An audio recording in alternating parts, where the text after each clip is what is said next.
السلام عليكم ورحمه الله وبركاته. النهارده عايزين نعمل حله طبيخ كوسه كده بره الصندوق وخضار مشكل. ايه ده؟ هي الكوسه بتعمل بخضار مشكل؟ حاجه جديده كده.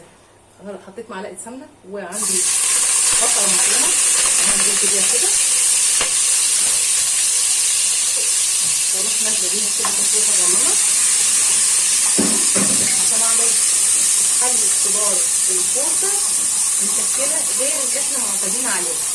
طب وشيف نونو واحنا بنعمل الكوسه بقى لوحدها مع الخضار ولا تبقى دي حاجه جديده؟ دي تحفه كده جديده يعني. بره الصندوق الناس اللي بتعمل الكوسه هنحاول ناكل لهم الكوسه برضه بس نتحايل على الموضوع. حورت كده البصلايه اول ما تغير لونها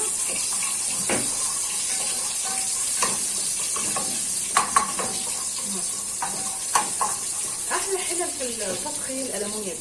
طلعنا نزلنا الالمونيا والله ليها مزاج كده في الاكل كده ملوش حل. طبخ الالمونيا ده كيف بالنسبه لي، بحس ان انا برتاح فيها، اقلب وارزع وادب وارزع بتتحملني، انما الثانيه بتتخربش، عايزه معامله خاصه. البصلايه غيرت لونها كده، البصلايه مفرومه ومعلقه سمنه واروح نازله بصلصه سيبها تغلي.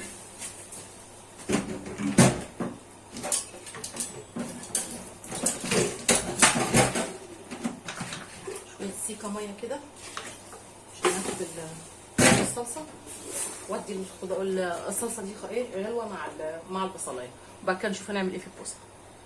خلاص الطماطم استبكت كده، هنزل بالخضار عباره عن ايه؟ عن كوسه وبطاطس وجزر وقرن فلفل، غسلتهم كويس وقطعتهم وهنزلهم كده زي ما انتم شايفين في الحله، وهنزل بالشوربه ودي استبكت كده 3/4 تسبيك.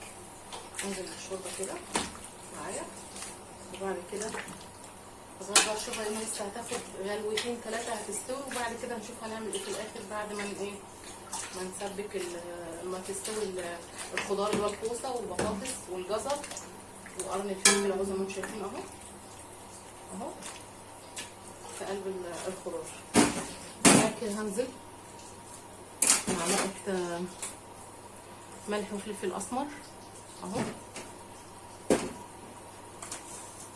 وملح وكمون، واسيب الخضار يسبك كده مع بعضيه، وبعد ما يستوي هشوف هنعمل ايه. لسه في تكه بعد السوا كده عشان تودي طبق الكوسه ده او حله الكوسه دي في حته ثانيه.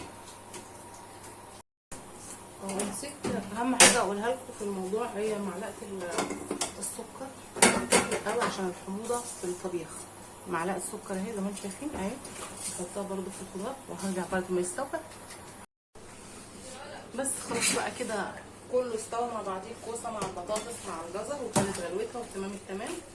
عايزين بقى نودي بقى طبق الكوسه ده في حته تانيه خالص، يخلي اللي ما بيحبش ياكل الكوسه هياكلها ان شاء الله. طبعا هسحب كده دي على النار واخد معلقه سمنه صغيره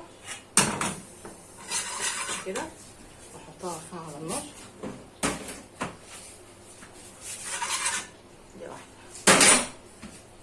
كده شويه.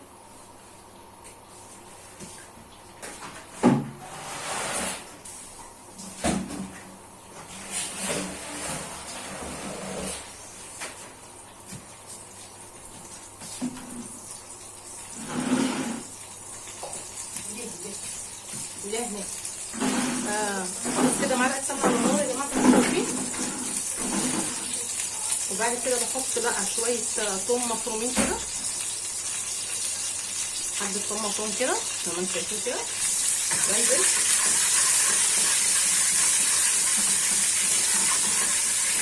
هتوديني طبق حله الكوسه دي او طبق الكوسه بالخضار ده في حته ثانيه خالص. كده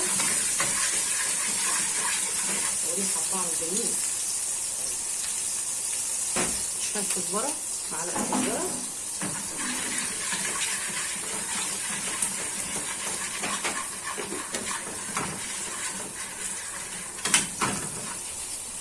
كده اللي بيحب ياكل الكوسه هياكلها بقى بقيه الخضار اللي معاها، وبالطريقه دي هيحبها جدا وهتودي طعم الكوسه في حته ثانيه خالص. خلاص عملت الشغل يطلع على النار خلاص، عملت الطشه كده تمام. شايفين؟ انزل على حله الكوسه بسم الله. الله يا جمال، احلى كوسه. كمان. الشويه الصغننين دول اهم حاجه في الموضوع.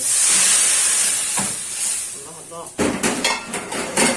انا كده بدي طبق طبيخي في حته تانيه خالص. بألف هنا والف شفا. انا واوريها لكم. يا ستي غرفنا اهو احلى طبق كوسه بالخضار او خضار بالكوسه اللي تسموه بقى، مع شويه رز بشعريه مع شويه مخلل، والحمد لله والشكر لله. وريحه الكوسه طعمها تحفه تحفه. جربوا الطريقه دي وما تنسوش تدعوا لي. سلام عليكم.